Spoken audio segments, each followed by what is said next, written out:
بسم اللہ الرحمن الرحیم۔ اللہم صلی علی محمد معدن الجود والکرم وآلہ وبارک وسلم۔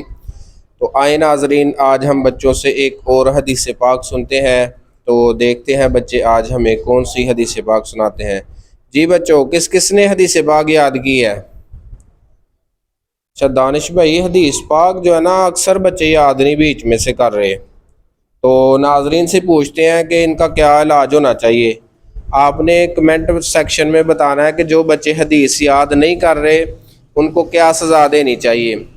تو آئیں احمد بھائی، آپ حدیث پاک سنائیں۔ بسم اللہ الرحمن الرحیم۔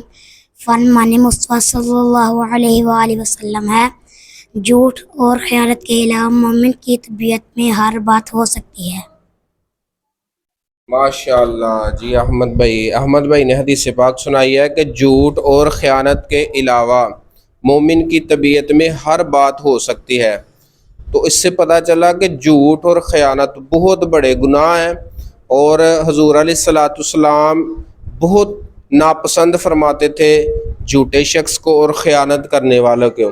اس لیے حضور نے فرمایا کہ جھوٹ اور خیانت کے علاوہ مومن کی طبیعت میں ہر بات ہو سکتی ہے، لیکن مومن کبھی جھوٹا نہیں ہو سکتا، اور مومن کبھی امانت میں خیانت کرنے والا نہیں ہو سکتا۔ تو اللہ تعالی ہم سب کو سچ بولنے کی توفیق عطا فرمائے اور امانتوں کا پاس رکھنے کی توفیق عطا فرمائے، آمین بجاہ النبی الامین صلی اللہ علیہ وآلہ وسلم۔